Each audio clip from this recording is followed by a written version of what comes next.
Here we are with episode 6 of Not Another Mental Health Podcast, which is awesome. And it is an absolute honour to be in the presence of Sven coming on as our special guest. So Sven Boulton, thank you very much for coming along and talking to us. Thank you, Dave. Much appreciated. Excellent. This has been in the pipeline for a little while, so really pleased that we could get you on. And I think what would be really good as a start off is just to tell us a little bit about you. Tell us why we're talking to you tonight. Well, as to why we're talking about me, I guess it's a long story really, with lots of shorter stories mixed in. The very long version. I served as a police officer for 20 years for Hampshire Police. I left the force in 2013, and at that point, my son had gone to live with his mother. At that point, he had been living with me for a while. I started with Capella in 2016, beg your pardon, 2016, and at the end of 2016, my father passed away. He was 87. He'd lived a good, happy, healthy life. He simply died of old age. His heart beat its last beat, and he was at home. He was surrounded by family, and it was a happy and peaceful event as it could ever be. A couple of weeks later, obviously the funeral took place, and at that point, my son, having been studying at Leeds University, came down from Leeds to the funeral, and it turned out that was going to be the last time I ever saw him. So the day after the funeral, in fact, was the very last time I saw him. We spoke. We had words, unfortunately, which I will sort of get into a little bit later on. We had words, as dads and sons often do. But he went back up to Leeds just before Christmas. We spoke over Christmas. We spoke over New Year's, and then on January 7th, 2017, I got the worst phone call anybody I think could ever have, was to tell me that my son had taken his own life. And the way I've explained it to so many people since then is that event was an implosive explosion. It was, for me, it was a detonation of absolutely everything that I had in life and that I knew and everything that I felt. And yet it was so implosive because the rest of the world just carried on as if nothing had happened, because nobody other than the immediate family and the immediate friends saw any of it. Yeah. And it began, I guess, a journey of a journey through grief and learning to deal with grief from a double point of view. I mean, yes, we all grieve. We all expect, I guess, to lose our parents at some point. It's sort of the natural order of things. It's never easy, obviously. When it does happen, it's still something we grieve over. But I don't think any parent ever even thinks about the possibility of losing their son or losing any child. And I think for me it was so very unexpected as well. It wasn't like there had been lots of warning signs immediately beforehand. There were little things which subsequently, power of hindsight and so forth, we can sort of think, well, okay, maybe I should have cottoned on to those little signs a little bit more. But then I've also thought of those signs I've seen in other people who are still here and have been here for many years, and you just think, well, what's that difference then between this situation and that situation? But yes, it changed dramatically. It changed my entire outlook on life. And it's taken a long time to get to the stage where now I can talk very openly about it, and actually would say enjoy talking about it, but I find it very helpful for me to talk about it, but I Yes. also find it's very helpful for other people. Yeah. And it's helpful for other people to see that I can talk about it, and that, in some cases it's helped other people to open up to me about things that have happened to them. And I think on your very first podcast, I think you were wearing the T-shirt of Boys Cry Too, Yeah. and I've seen a couple of people who have got either that T-shirt. And somebody I spoke to recently actually had it as a sticker on the back of their laptop, and again, it just starts that conversation, and Absolutely. and people are more willing to be engaged in those conversations now. Yeah, definitely. And I think there's a few things that you've said there that I kind of go, wow, do you know what? I kind of really resonate with some of the stuff that you've said. That especially the bit around your world kind of pauses, your world is on hold, but everyone else's it keeps spinning. It Yeah. keeps going on, and to try and work through that, is a real tough thing to do, because like you say, outside looking in, people don't see it, do they? No, absolutely not. And I think, I mentioned right at the very beginning, I served as a police officer for 20 years, and during that time, on a professional basis, I dealt with a number of suicides and a number of self-harm incidents and so forth, and always dealt with them as a professional, and as it's something I had to do. Um, Yeah. it Obviously there were lots of phone calls to and from the police in Leeds, and between myself and other family members, my ex-wife, my son's mother, um, and it changed and made me think I hadn't actually dealt with those events as a professional very professionally, because I hadn't ever gone to that dark place that I was now in, or I was in at that point, of how does this make somebody else feel. I'd never really empathized with somebody. I'd probably said some words that gave the impression of empathy and gave the impression of sympathy, but I don't think in hindsight, I don't think they were ever even close, as I guess they probably couldn't be. um It's, I think that's quite interesting though, because I think that's quite a common thing that I've certainly noticed with mental health in general.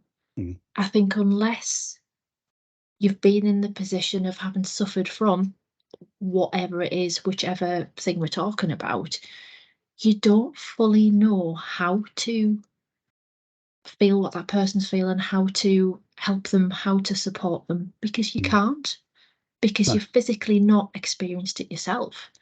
Um, but also, I was going to ask, so when, and obviously, please just say if you don't want to answer of any of course. this, but did you feel with the shock of it all, did almost your sort of professional, when you worked in those situations before, did that kick in first? Did you almost start Sort dealing with of. it like So, that? sort of. I mean, Mm. I was actually in my car when I had the phone call, and the phone call came from my daughter. And again, there's just a little bit of background. My son was a very very keen motorcyclist. Um, Very young. He was only 20, but he was a very very keen motorcyclist. And as a motorcyclist myself, I I always had shall we say, a level of acceptance that if I ever got that phone call to say that something had happened on his bike, whilst yes, I would of course be devastated, I would be upset, it would be in the knowledge that he was doing something that he thoroughly enjoyed doing and he loved doing. And it's we often hear on the news of people that have been out sailing or have been mountain climbing or whatever, and have come to some tragedy or other. And I always like to think that at least those people were doing something that they loved doing, they were passionate about doing, and accepted those risks. Yeah. So when my daughter said, um, it's about my son, and I need you to pull over. I remember saying, it's okay, you can tell me, and she said, no, you've got to pull over. So I pulled over. I was probably less than a quarter of a mile from the house. So I pulled over, and she told me that he'd been found, and that basically he'd taken his own life. And I went into autopilot, quite literally. I went into autopilot. I said, right, I'll phone you back in 5 minutes. And I drove back to the house. And at that point, once I got through the door, that's when I came off of autopilot, and I just went into complete catastrophic meltdown. And I can honestly say I have never in my entire life cried as much and as uncontrollably as I did on that moment, to the point where I literally just collapsed onto the floor. I couldn't hear anybody around me. I couldn't see anything. I couldn't do anything other than just let this happen. And I was utterly out of control just for probably 5-10 minutes. And yet less than an hour later, I was in Winchester with my daughter, and with my ex-wife, who just coincidentally happened to be visiting her with her parents. So they were all there. I say they actually live far down in Kent. So it was just pure coincidence that they all happened to be in Winchester, which was 17, 18 miles up the road from where I was living at the time. And that's when professionalism kicked back in again, because I started making the phone calls to speak to the detective sergeant that was dealing with the matter, making sure that that suitable possessions had been retained, etc., making sure that any identification that needed doing was underway, and having those conversations that, again, I'd had those conversations countless times, but from the other angle. And it was all very surreal. And I know it sounds corny, it sounds like a sort of thing you hear in a film, but I honestly thought it was just a really bad dream, and I was going to wake up and everything would all be fine. But it didn't happen like that. It almost feels like some of those things, like you say, when you got to your daughter's house, and then that professionalism kicked back in, and that I need to make this phone call, I need to speak to this people, I need to make sure that's in. Do you feel like, looking back, that was almost a coping mechanism of a kind? Absolutely. And I think, had I not done what I did for 20 years, I don't think I would have been in the position. I wouldn't have known what to do. I wouldn't have known who I needed to talk to. I wouldn't have known what they needed to do, or what they were going to do, etc. So, and it, again, in looking back, and I won't obviously go into the details, but the detective sergeant that I was speaking to did actually say, I apologise, but I'll have to be a bit graphic with you, and explained the situation, the circumstances, the scene, etc. And I think I just took it all in my stride, because I've dealt with that type of incident so many times, and it I wouldn't say it didn't upset me. Of course, it logically upset me, but at the time, it was. It clicked in professionally. Yeah, it was literally. I'd gone back 10 years to, or less than 10 years at that point, but I'd literally reverted back to my old job, and I'm sure if somebody had said, "Why are you wearing your uniform?" I would have probably thought, "Oh, yeah, that's all right." It was. I was going to say, that's quite a common thing, actually. It's a theme that I know I've spoken about in some of the previous podcasts, about how good your brain is at protecting you, even to even to disadvantage in some ways. But that's quite a common theme, I guess, with trauma. When something traumatic happens, usually it's something has happened that's out of your control, and what you quite often find our brain's way of trying to cope with that is suddenly try and do whatever you can to control the things that are around you. And when in reality you never can, but it's that suddenly try to take control and make a decision and do something about it, isn't it? But you never really recognize it until looking back at it. Almost like that drive home bit, Sven, isn't it? Is right, got that, great, I've got to get home. You know, everything's telling me I've got to get home, and then, like you say, when you walk through the door, that release. And as I say, it was literally just a completely mechanical action. I have to do this. I have to get to that location. That's a bit like, is it military training? That's the idea behind that, isn't it? Sorry, I know this is a really, really off-topic part, but the whole point of military training is that it breaks you down so that your basic reflexes and things you go back to in any sort of traumatic situation, such as war, is built in, so that they know you can look after yourself on the base level, and you can, you could be in a trauma, but you'll still get you and your sort of troops home safely or to a safe location. That's the whole point of all the drills and things like that, isn't it? So that no matter what the situation, they revert back to that, and that's what they work from. Because, as you say, Niall, without that built in for the brain to sort of like look after you, you're potentially just going to go absolutely crazy in the middle of the war zone. Well, I remember back to quite early on in my police career. I dealt with a particularly traumatic and unpleasant incident, and I can remember the inspector sort of giving us a debrief afterwards, and it was this is early 90s. So perhaps the mechanisms and the understanding of mental health, of post-traumatic stress, etc., weren't really as in place as they are today. But one of the things that he said, and it's stuck with me ever since, is there is no such thing as a normal reaction to an abnormal situation. And so whatever your brain is doing, whatever you're experiencing, that's what your brain wants to experience and needs to experience under these circumstances. So if you feel happy, if you feel sad, if you feel elated, if you feel excited, whatever it is that you feel in that traumatic moment, that's what your brain is doing to try and, exactly as Niall says, to try and keep you safe.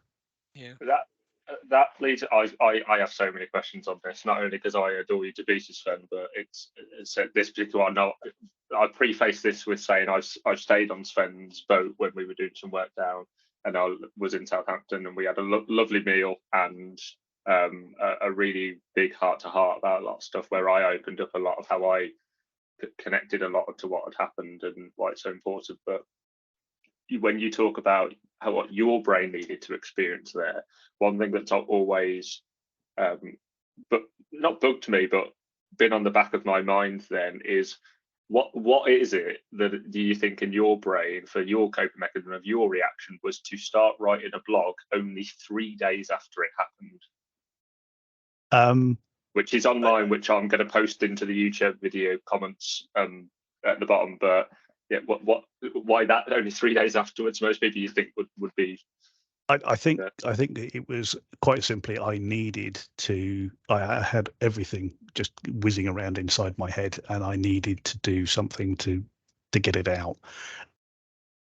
Some of it was being able to, I had people I could talk to, which was fantastic, and I had absolutely tremendous amount of support from the people around me, which I will be eternally grateful for. And I can't sort of overstate that enough. But even so, it was very little sleep those first few days, and what sleep I did have was horrible sleep that I didn't actually want to be asleep at that point. And 4 o'clock in the morning, and I'm wide awake, and I've got all of these things in my head, and I think I need to make some sense. I need to get some order to these thoughts. And for me, the only way to do that was to write them down. And I had been, I suppose, inspired by my my sister-in-law. She wrote a blog many years ago when she went through a relationship breakup, and it was of that sort of outpouring and that sort of finding a voice for something that has no form, has no real tangible handles that you can grab hold of. It's just stuff that floats around in the ether within your brain. And for me, finding a way of just writing it down. Initially, it was I just was going to write this down, and yes, I put it onto a blog space, but it wasn't because I expected anybody else to ever read it. And in fairness, it's not been, shall we say, hugely read. There have been a few people that have read it and have commented accordingly, but it's not it's not making bestseller lists, put it that way. But it was just a way of just getting everything in here out somewhere else, and I found it just so cathartic by doing that, by that sort of translation of blah blah blah blah, blah to some words, and it just helped me to sort of line the dominoes back up again, as it were, that had all been fallen over and were scattered all over the place, and now there was starting to become some order to it. And it was, in fact, the first one was called Day 3. Because it was on the third day afterwards, and it then became sort of this vehicle almost of the journey that I was going through, the journey of grief, of discovery of the different facets of grief, and so many people who perhaps I think often haven't experienced grief to that kind of level write about it, and the academics write about it, and they talk about the different phases of grief and of acceptance, and you've got to try and reach that acceptance at some point. And I think I've made a couple of analogies through work, and when we talk about the Demaic approach, that it's fairly linear, but actually it's not. You do these little cycles and loops, and yes, you can't jump to that very end bit. You've got to find that bit eventually, but you don't just do this step by step thing. It's you do something and then you go back to something else, and you do a bit of disbelieving, and then you do a bit of acceptance, and you do a little bit of anger, and you do a little bit of and it's just such a mishmash. It really is.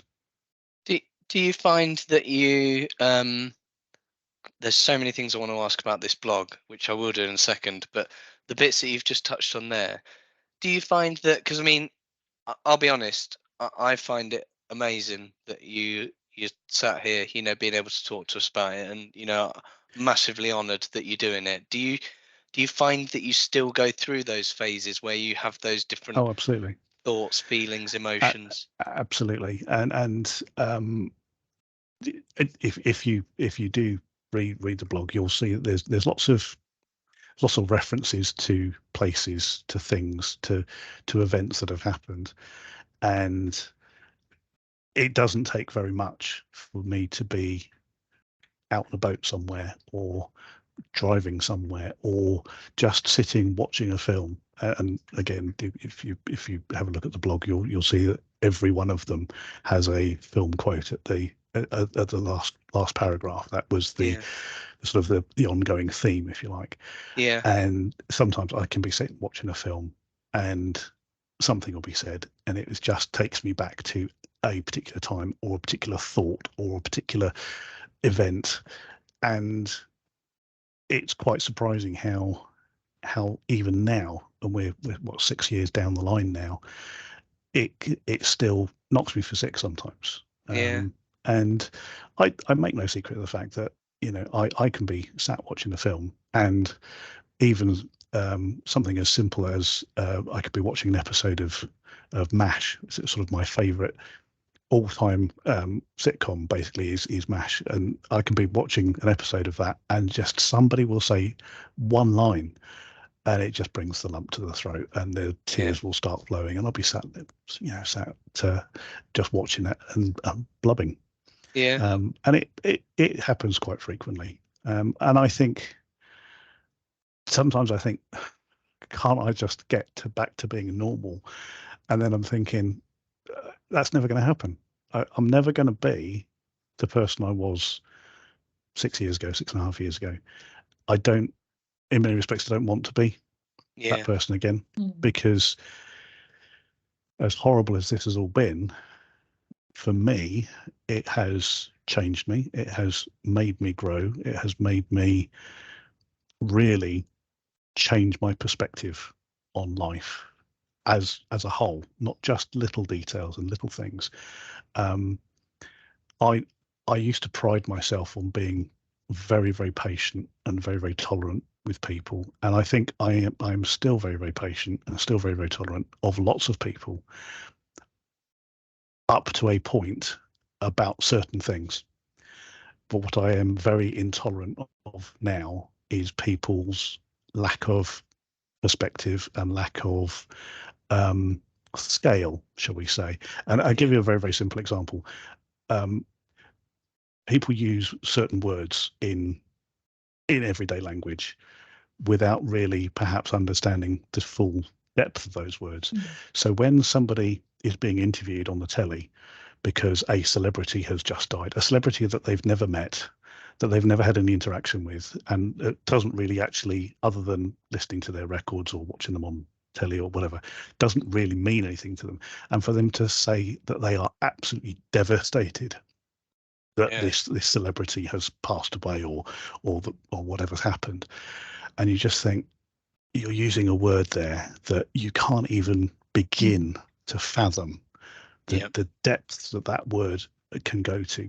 What really is devastated, and it's when people start getting so upset and so cross or angry and or just sort of frustrated, I guess, with really simple, silly things, and it's they're making these little tiny things out to be the end of the earth.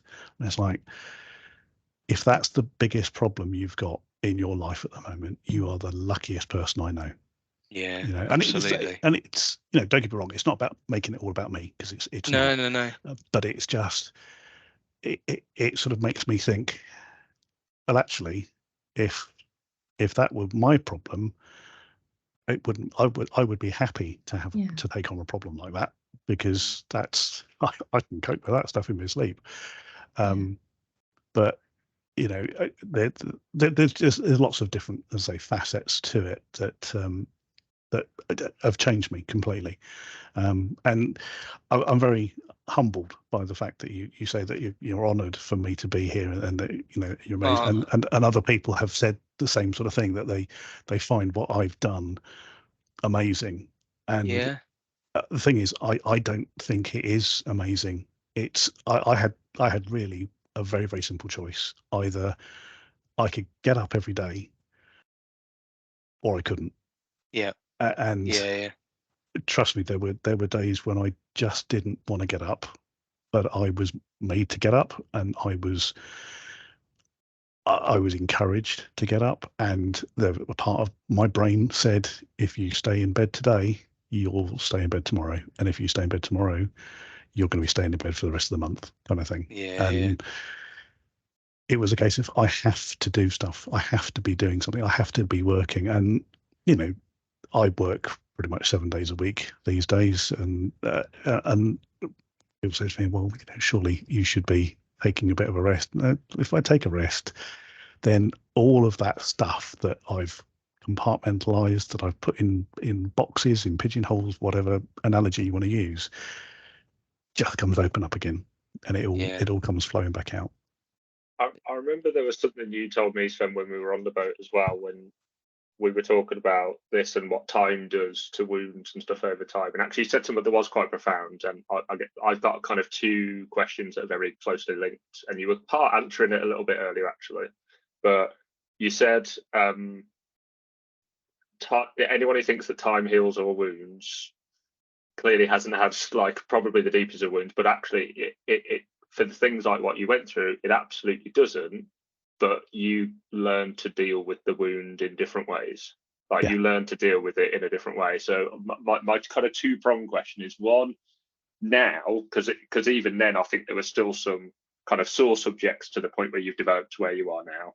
Like, do you still reflect on that now and think the same? And with that, and this is quite a deep question, I guess, and in no way would reflect that it was ever worth it, but actually as a result of all of this, what do you think, what strengths have you actually had out of it? Not that it was ever worth it, but kind of what is it actually giving you that you didn't expect? I think the first part that, no, time doesn't heal. And yeah, I used to say exactly that. In fact, I can remember saying that at a sudden death that I'd been to, not a suicide, but just a straightforward sudden death that I went to as a police officer. And I remember saying just that to the person that was left behind. Time does heal, and you'll find a way of coping with this in time. The reality is, no, I don't think it heals the wound. It just changes your perspective and your view of the wound. And I think it yes, obviously a bit of scar tissue does form, but that scarring is very fragile, and it doesn't take much. Sometimes it only takes a bad dream sometimes, and again, I even now I'll get days when the day itself is good and there's nothing obvious that is that's playing on my mind. There's nothing obvious that's reminded me of him, but I would just wake up in the middle of the night screaming because of the fact that there's something has crept in, and I had one of those really, really sort of bittersweet dreams of just a few days ago, in fact, where I was again utterly convinced that it wasn't a dream. So the sort of the complete paradox really of earlier, where I was working on my boat and my dad and my son came walking into the boatyard together to come and see what I was up to, because they both loved boats. They both loved anything with an engine, and I've got more engines than I know what to do with these days. And I climbed off the Your boat. fleet. I climbed off the boat to go and see them, and when I got there, they were gone. And at that point, I woke up, and I was utterly floored by it. It was, how can that be so real and not be, when so many other things I wish weren't real have been? And it was, and I say, and that was as recently ago as a couple of weeks ago. So no, it doesn't. I don't think time does heal the wounds. It just changes the view of them. What was the second part of your question? I know I have a habit of doing that. Yeah, the other bit was like, even though it would never be worth it for, so no one would ever want that kind of experience to happen. But in reflection, do you see any strengths or anything that you've developed and learned from it? I think there is a sort of strength that has come from it, insofar as I can honestly say that was the absolute worst day of my life that I have ever experienced and ever experienced since. And I can't actually imagine anything else ever happening that would ever be worse than that. And I can actually draw a certain amount of strength from that, in that if I've survived the worst possible day I could ever have had, then I wouldn't say everything else is going to be easy, but everything else falls into line behind that. And I guess it has taken away my fears of a lot of things, both sort of emotional fears, but also physical fears. I wouldn't say I take risks, but I can take the boat out, or one of the patrol boats out, and I don't worry that something could happen and I might not come home, or that something could physically happen to me. Not to sort of the Evel Knievel Daredevil type sort of level, but it's no. Do you know what? if it's going to happen, it's going to happen. Mm. I'll do everything I can to avoid it happening, but I'm not going to worry about it because Yeah. there's no point. And I was only going to say this is a comment, and then obviously Becky asked your question, but it did remind me. I know we were talking about our anxiety episodes, guys, and I remember talking about the issue that I had, but I distinctly remember about partway through when I felt as low as I've probably ever been. One of the lowest I've ever been, or at least one of the most helpless, I would probably say is a better way I've ever been. At the same time, the Turkey earthquakes happened, and if anyone knows me, knows I've got a lot. We have a home in Turkey. I've got a lot of Turkish friends. And immediately clicked that actually they were quite affected by it. And one of our friends' partners had lost every single living relative in the Turkish earthquake. And so we'd sent some money over to get them paid for tents and diapers, and we saw our friends like in their family in all complete catastrophe. And yeah, in that very moment, I just went, and I'm worried about sleep. Like it was a real eye opener in a sense, and probably quite helpful. Like again, it was an awful experience for them, but in a weird way, quite helpful because, as you say, it really slapped them around the face to have a bit of humility, I guess. But sorry, Becky, carry on. It just no. It's actually something that I wrote down quite early on as a reminder, Sven. And you mentioned, and by the way, whatever you say, you are truly inspirational, and I don't think you realise the impact you have on people when you talk. There's twice now that I don't know how I haven't bawled my eyes out on this. Honestly, I'm holding it back a lot because you are just phenomenal to talk to. You really are, and you're getting the biggest hug the next time I see you, I tell you. But you mentioned about PTSD at one point there. Do you think, and I suppose it's, yeah, there's a few things in this, obviously, because of what you've been through with what happened with your son. Do you think you've actually suffered a form of PTSD on the back of that? And have you ever been offered or been given the opportunity to have any sort of help with that in that form, like the PTSD format? I think the simple answer is no. I don't think, from my previous experiences and my personal sort of belief, if you like, on PTSD, I get the fact that, like grief, PTSD is very person centric. It's very, very specific to the individual, and what one person finds traumatic, somebody else won't find traumatic accordingly. I've dealt with some absolutely horrendous and horrific incidents over my 20-year career in the police. So things that, yes, I know other people involved in some of those incidents were subsequently diagnosed with PTSD. For me, it didn't actually bother me as such, which sounds a bit sort of callous, but it was, again, that professional drive kicked in and dealt with them. And yes, at the time, one in particular still sort of sticks out. It was particularly gory type incident, and occasionally, it's quite close to where I live now. So every now and then, if I'm driving on that particular road, I'll think of that incident and I'll have a little mini flashback. But I don't consider that to be PTSD in its truest sense. And similarly, I think I don't personally believe that PTSD is it is what I am suffering with, and I'm very reluctant to use labels and terms, because, as I say, I think everything that everybody suffers is completely and utterly unique to them. I'm sure if I were to speak to an appropriate clinician, they would say, yes, you fit into this box, and this box. As to whether I've had any offer of help for it, I have to say I went to the GP on, I think it was actually day 3. I think that was one of the things that I did, and the first thing they did was say, here you go, have some of these sleeping tablets, have some of these tranquilizers, and they will help you to get to sleep. It's like, and I never took one of them.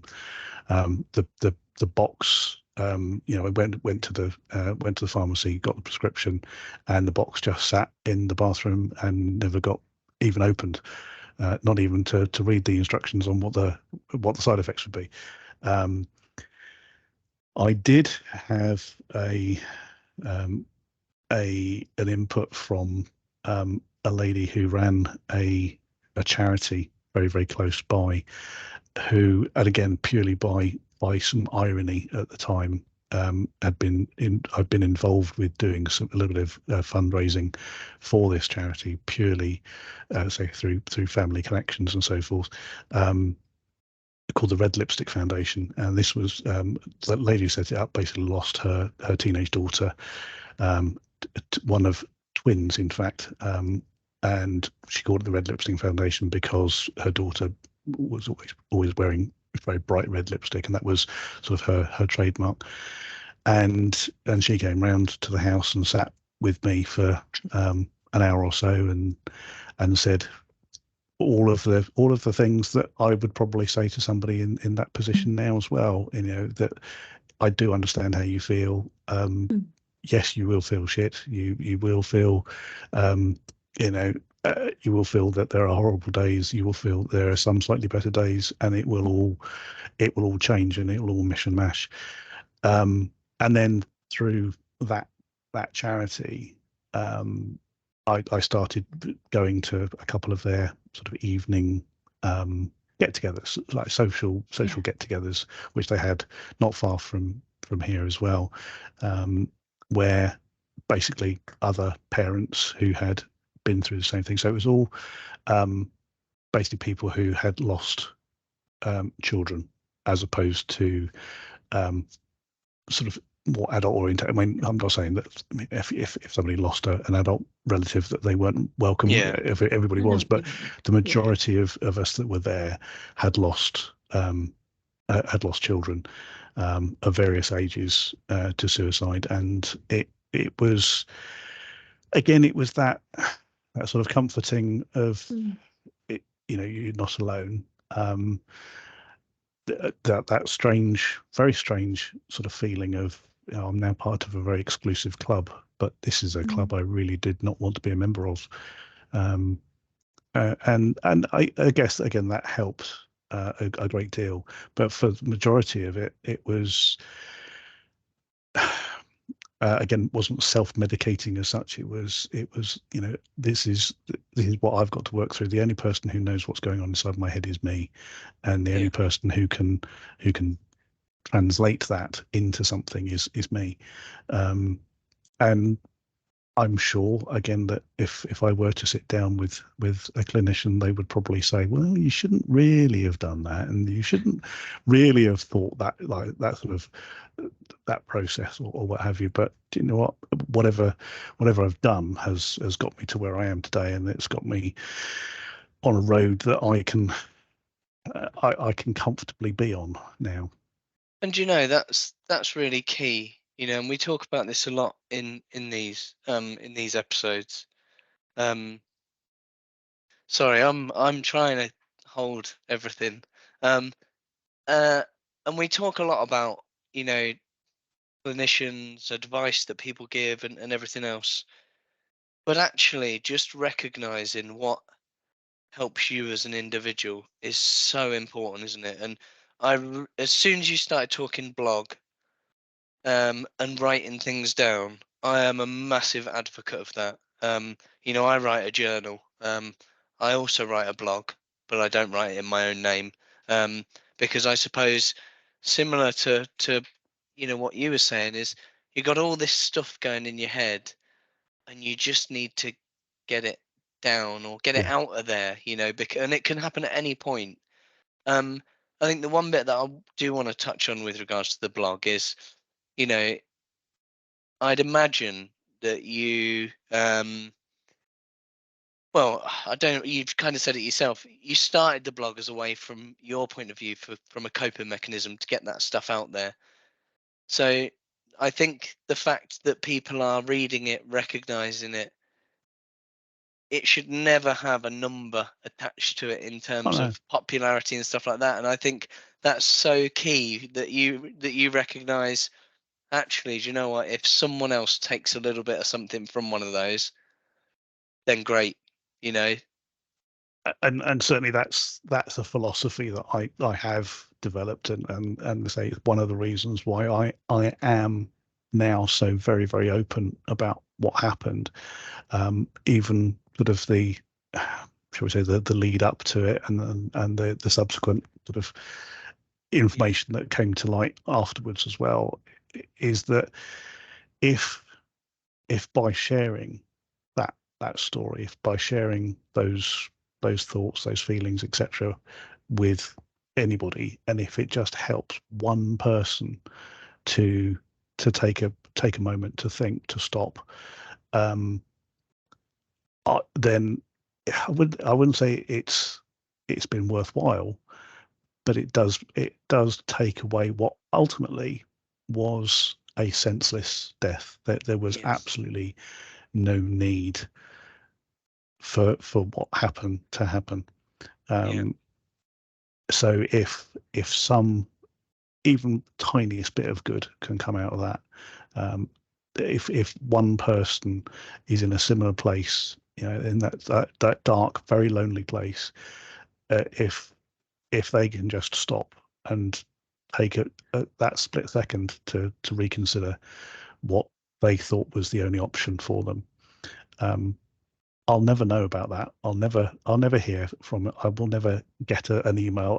I know I'll never get an email from somebody saying, I read your blog and I was in my darkest place and you saved me, kind of thing. I know that's not going to happen, but I can rest comfortably thinking, well, if that does happen out there somewhere and I never know about it, at least it's happened. It's a positive. Yeah, and also, the way I kind of look at it with all of these things, and trying to talk openly about our own experiences, is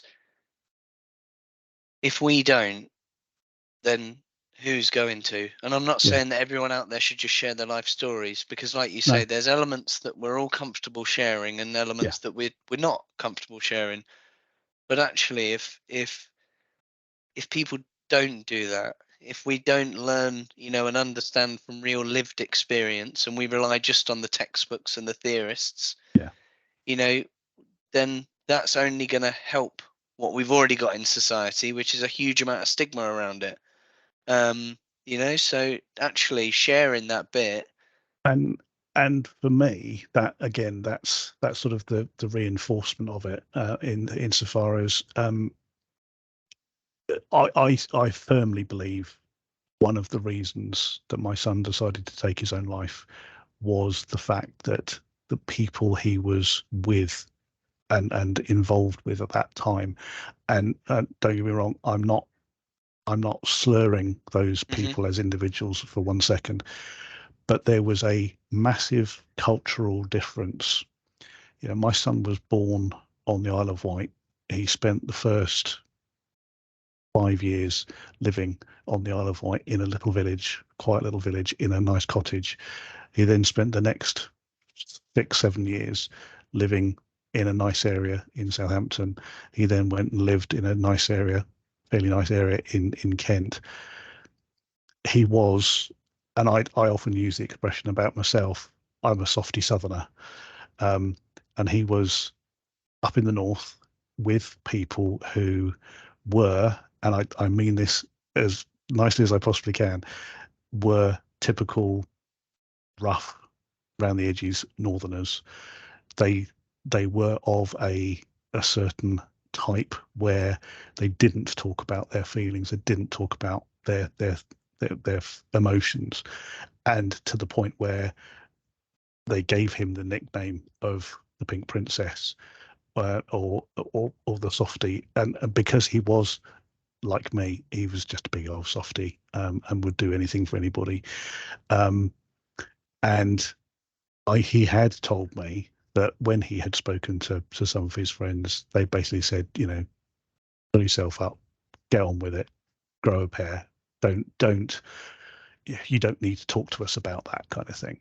And my genuine feeling to this day is that he felt that he couldn't talk about the stuff that he needed to talk about, and because of that, he couldn't process it. He didn't have anybody to confide in. He had confided some things in me, but not a huge amount, and there was other stuff that came out in the wash, as it were, afterwards.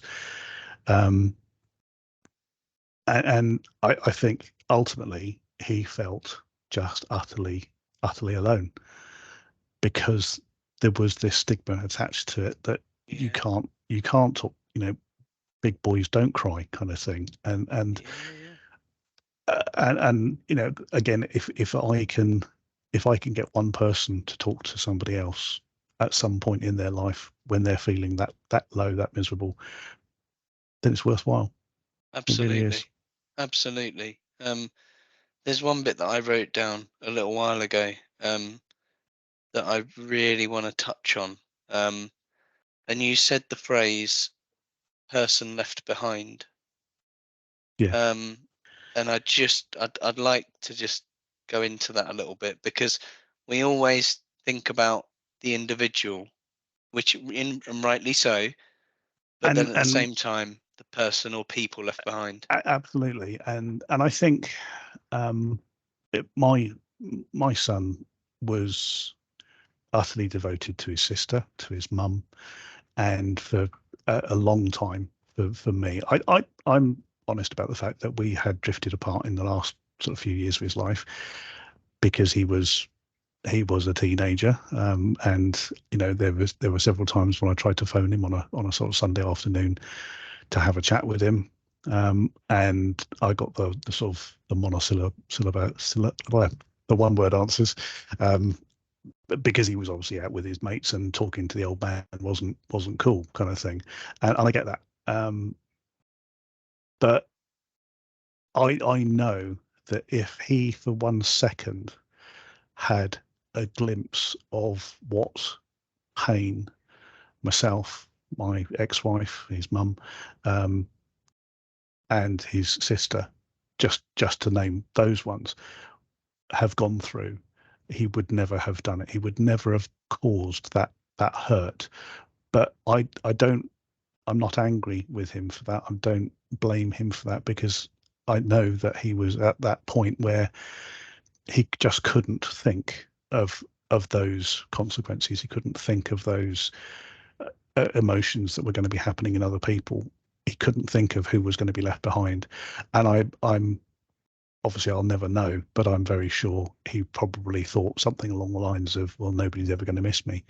And certainly that's something which, having spoken to people who have attempted to take their own life, again in that professional capacity, that is common comment is, well, nobody's going to miss me, nobody's going to care if I'm gone, the world will be a better place without me. That kind of all those sort of, again, cliches, but they're actually very true cliches. They are things that people do genuinely say when they're in that dark place.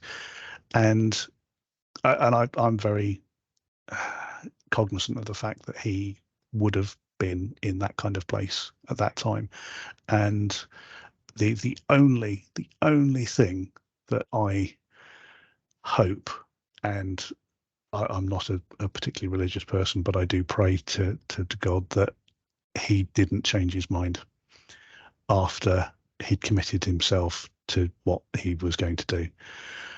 Even if it was just a split second, I hope that his thought was single, was singular in that respect, because that would actually, that one thought would be a complete game changer for me. Would be a complete, and that has been the subject of many nightmares and waking up in horrible cold sweats, because of that thought that what if he did change his mind, but it was just too late for him to go back, as it were. So yeah, I think the people left behind, the survivors, if you like, they're not recognised by society. It's a case of, and I did actually put this in one of my blogs. If a woman loses her husband, she's referred to as a widow. If a man loses his wife, he's referred to as a widower. But what do you call somebody who's lost their son? There is no phrase for it. Chances are maybe somebody watching this podcast at some point will come back and say, oh, actually, there is this old English word that means this is this. Maybe there is. But as far as I'm aware, in everyday language, there is no word to describe that particular sort of individual. And I don't think there's a particular word that describes somebody who's lost somebody else through suicide. It's whether it's because we just don't want to create words to describe those things, or whether it's just society wants to almost pretend that these things don't happen. I don't know. But I do find it fascinating that we have words for so many things in the English language. It's a wonderful, rich language, and yet such massive things we don't have a word for. You know, we have little words for massive and hate and, you know, war and so forth. They're really tiny words, but have massive, massive meanings. And yet all these other things that equally have massive meanings just don't even have a little word to go with them. Yeah. It's and you know, like you saying that, you know, every year you see the stories around what words have been added to the Oxford Dictionary, and you know, I'd imagine we all sit there at times and go, what on earth is that word? You know, who has come up with that in the first place? You know, so to actually, you know, and it's weird because as you were saying it, I was thinking, oh my word, you know, that there isn't, you know, not that I certainly know of. And like you say, even if there is a historical word that someone can pluck out from somewhere, it's not recognized or widely used within society. And that is the challenge. You know, that all of those little things, they're the things that, you know, they need to be recognized. We need to be open about it. We need, you know, people to recognize that actually, yes, it's the individual that's made that decision, but ultimately you've got, as you say, the people left behind that then have to try and make some sort of sense of that, and still focus on the fact that everyone else's world is still spinning round and yours is stuck on pause or repeat. Yeah. Which is a scary prospect. It is, and it's as I think obviously people that choose to take their own life, and I use the word choose to be very very carefully, because I think for a lot of people it isn't actually a choice. Yes, it's a decision, but it's not a choice because they don't feel there is another option. And again, somebody once said to me, you know, suicide is a permanent solution to a temporary problem, because inevitably the reason that somebody is feeling the way that they feel is something that will in time will pass, or that can be dealt with, or that can be diagnosed, or it can be medicated, or what have you. I mean, yes, I mean, that's not to say that everybody who takes their own life does so through mental health issues. Again, I've dealt with some, or at least one case that I can remember that was basically somebody had been given a diagnosis of a particularly unpleasant illness and had made a choice that they didn't want to go in, you know, to a point where they would be losing control of their bodily functions and so forth, and they wanted to maintain a level of dignity, and I can understand that, and I wouldn't put that into a mental health bucket, as it were.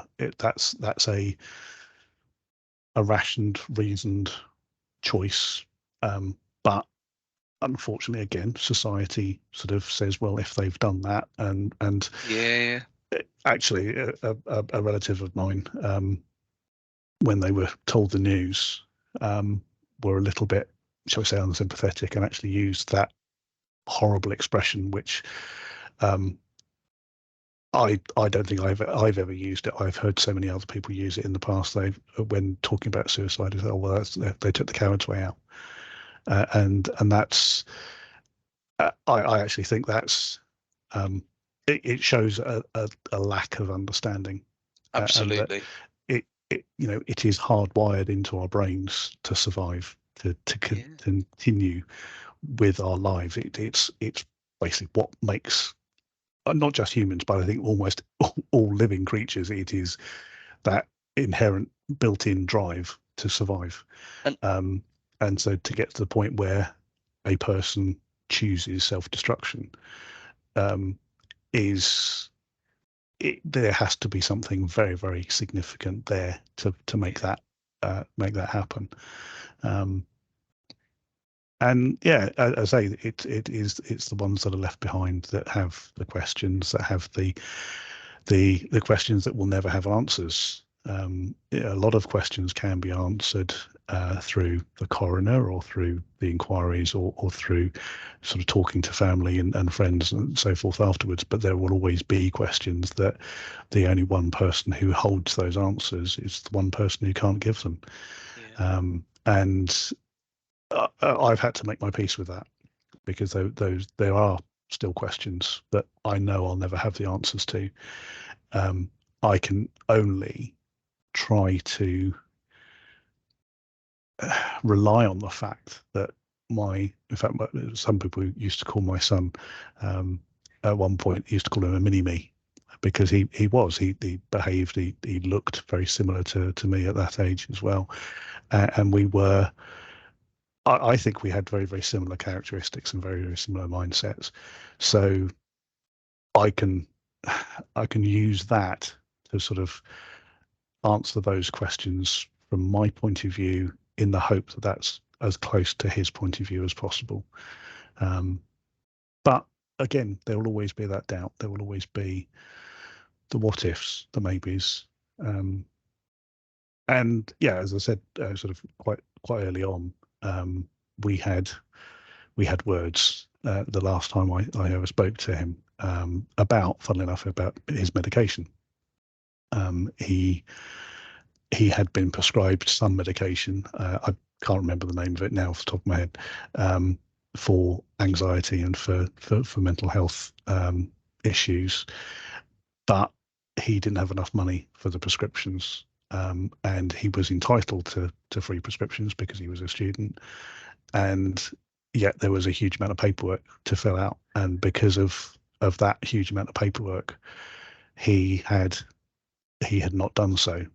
And we'd actually had that conversation before my father passed away, and I said, if you don't feel you can do it, send the paperwork to me and I'll fill it in for you and I'll send it all back to you. And I said, oh yeah, I'll do that, I'll do that. And he never did. And when we had, so when he turned up at the funeral, and the day after, we met up for a cup of tea, and I filled the tank of his bike up with petrol so that he could get back to Leeds, sort of the typical stuff that dads do. And I said, are you going to sort out those tablets? And he said, oh yeah. I said, look, you've got to sort it out. You've got to get yourself the help that you need. I can only do so much. I said, and if you don't, I'm going to come up to Leeds. I'm going to kick your backside. Or words to that effect.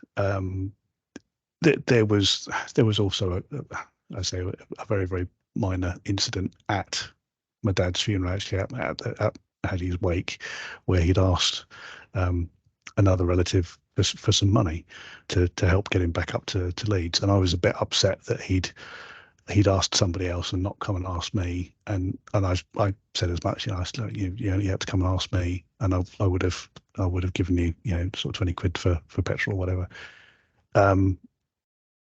But even though we had those words, we had that conversation, I gave him a big hug. I filled his bike up with petrol. I said, text me when you get home. And he did. And that was, that was in early December of 2016. So we had Christmas and New Year's to go through. And it was, it was about 6 weeks later that the news came. So I was sort of able to reconcile with the fact that whilst the last actual words I'd said to him and the last actions had been not the most pleasant, shall we say, but they had been fatherly. They had come from a point of concern, not a Yes. It wasn't sort of malicious or anything like that. It was just trying to be a dad and trying to be, trying to get him to do what he needed to do. And yeah, as I say, I was a little bit upset with him, was a little bit cross with him. I was obviously going through the fact that I'd literally just carried my dad on his final journey. And that again, I spoke at my dad's funeral. I spoke at my son's funeral. And I can it's one of the few things that I can actually remember literally every word that I said, without, yes, it's all written down, but I can still remember every word that I said, and every every nuance to how I said. Yeah, it's a strange feeling, really, and a sort of very, very out of body almost. But at the same time, I think I'm really, I was going to say, pleased isn't the right word, but I can't find a better word for But it. I know what you mean. But I'm pleased that you said about, but it was fatherly, because that's so important to recognise. I mean, I've got 4 children, and there's times where they're monkeys for my wife, and I feel like all I'm doing is the telling off stuff, but I have to remind myself that being a parent isn't just saying the nice things. Being a parent is actually trying to guide them through, and tough lessons, at times, and it is that. So I'm glad you said that in terms of it being fatherly, because like you say, there's no maliciousness behind it. It was coming from the right place. Yeah, and again, it took a little while before that actually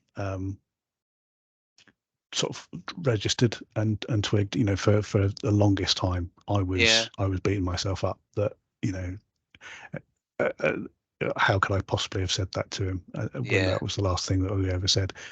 And I suppose, yes, the sort of philosophical side of me has now said, well, whatever happens with anybody else that I speak to now, that old cliche expression of don't go to bed on an argument, or what have you, don't part as enemies or anything like that.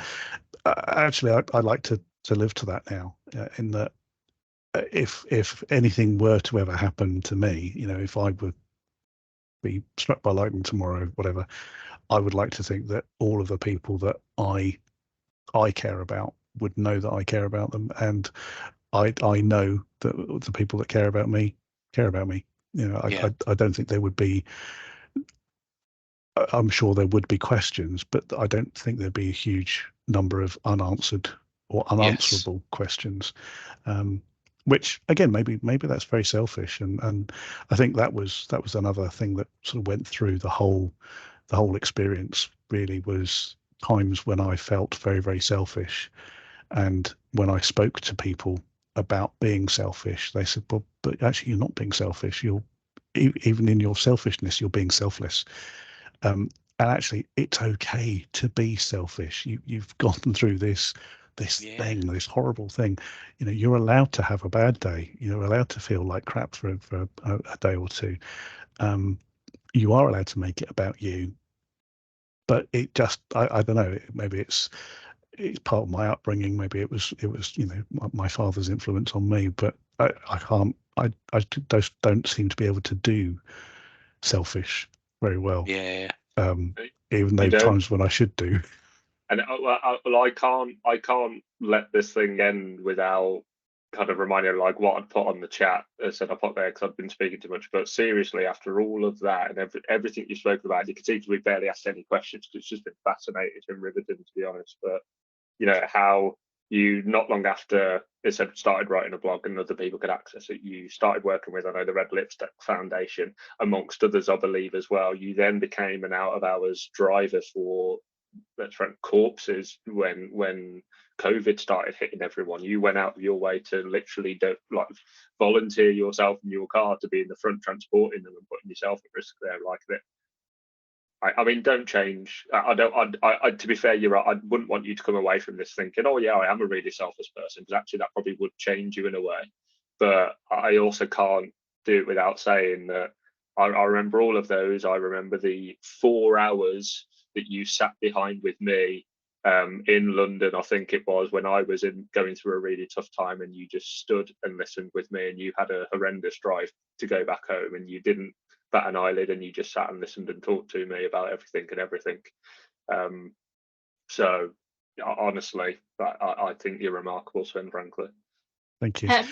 You've broken me. It's the only way to say it, but honestly, you are so underestimating how fantastic you are. And no, let me finish. Never mind jumping in. I've always admired how open you've been about this stuff and about how you're feeling, and totally second what Niall says, that if I'm ever having, even if you can detect a smidge of something not quite right, you're the first one to nip in and check on people. And yeah, you're just amazing. And I'm going to put myself on mute while I have a little sob. So you, Sven, Becky. one thing we do ask people, when we get towards kind of because I think to be fair, and we say this a lot, but I think genuinely we could sit here for a lot longer. There's so many things that I've not even got to that I wrote down while we were walking through. But I've already put you on our Trello board as potential part 2. So yes, yeah, absolutely, without a doubt. But I think what's the one bit of advice that you would give to someone, whether that be following, the same kind of situation, or what kind of experiences have you learned from that you would share advice with? I think that's actually probably the hardest question that you've asked at all this evening, or that anybody's asked this evening, because I don't think there is just one piece of advice, other than I guess, and I can't remember who first said it, but that there is a quote of, if you're going through hell, keep on going, and that I think is sort of summarizes my journey, in that if I had stopped, if I had decided at any point, do you know what, I don't want to play anymore, this is just too difficult, and I'm just going to sit here and wait for somebody else to come and pick me up, or tell me to get off my arse or whatever, I don't think I would have got to where I am today. I think it is just that determination to, there's only one direction you can go in, and that's whatever direction you happen to be facing, just keep on going. Yeah. In terms of if somebody is experiencing anything remotely similar to what I've experienced, and again, that's a whole topic in itself, is the uniqueness of grief, the uniqueness of our emotions. But if anybody's feeling anything even remotely similar to what I've been through, my advice would be to talk. To talk, even if it's to talk to yourself. And again, I make no secret of the fact that, when I'm driving, I'm talking. I talk to myself when I'm driving, and that's actually, that again, that's a police thing, in that, as a police driver, we're taught to give a commentary, a driving commentary on everything that's going on, and to practice that, you do it all on your own, and it's just made me really comfortable with talking to myself. And I'm sure people sit in traffic alongside me thinking, well, he's either on a phone call or he's really weird because he's talking to himself. But if you've got nobody else to talk to yourself. Talk to the wall. Do a Shirley Valentine and talk to the wall.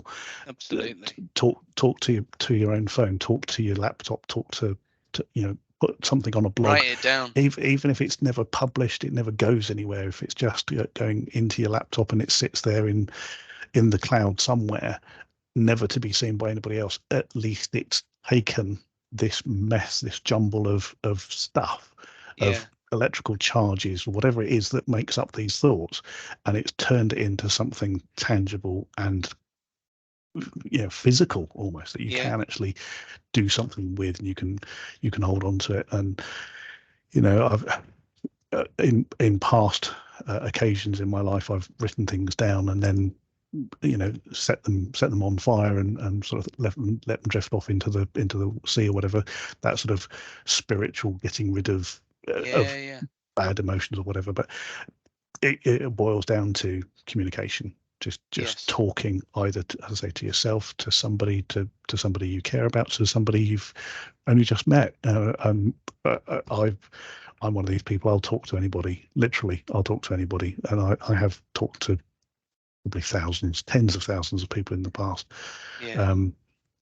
Just get it out there, because again, cliche, I know, but a problem shared is a problem halved. And Absolutely. if somebody else just says one thing that resonates with you, or that makes you feel just a little bit better about what you're feeling, then it puts it back into a perspective that makes it just that little bit easier to cope with. Oh, absolutely. That was a heavy blimey. one, wasn't it? It was, yeah. But yeah, really, really important. Really, really important. And it feels really strange, actually, because when I, or any of us, I suppose, have kind of spoken openly or delivered sessions or whatever it be, and you get that feedback, and you think, oh wow, I wasn't expecting that, or I didn't do it for that reason, it just makes you kind of sit and think. And I think a lot of what you've said tonight is so important for people to recognize that actually, there is that communication piece is so important. It's the one thing that people say is the hardest thing to do, but in my experience, and I think certainly from what you've just said there, Sven, it is, rewarding's not the right answer, but it is so beneficial in order to take your world off of pause. It might never play at the same speed as everybody else's world, but it might just play that a little bit quicker than being stuck in that moment. And I think we've said it the whole way through, but a massive thanks to just how open and honest you've been. It can't be easy, but at the same time, I'm we all really appreciate you taking the time and sharing your experiences with us.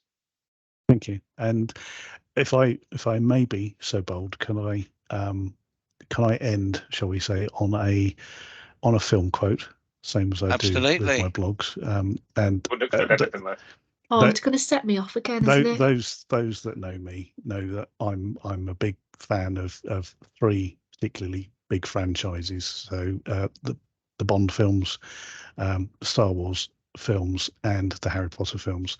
So I'd just like to end with my favourite quote from Albus Dumbledore in the third Harry Potter film, in that happiness can be found in the darkest of times, as long as one remembers to turn on the light. Amazing.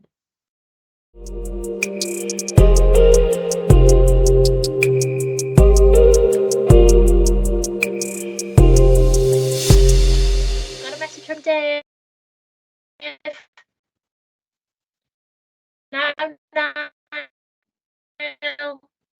Dave again. I was like, oh shit, what happened? Because it was. Have you still got me? Just about. A little bit. You're like this. Am I there? Yeah, I missed all of that. Yeah. So Becky was telling us, and then just went, "You've got a message from Dave."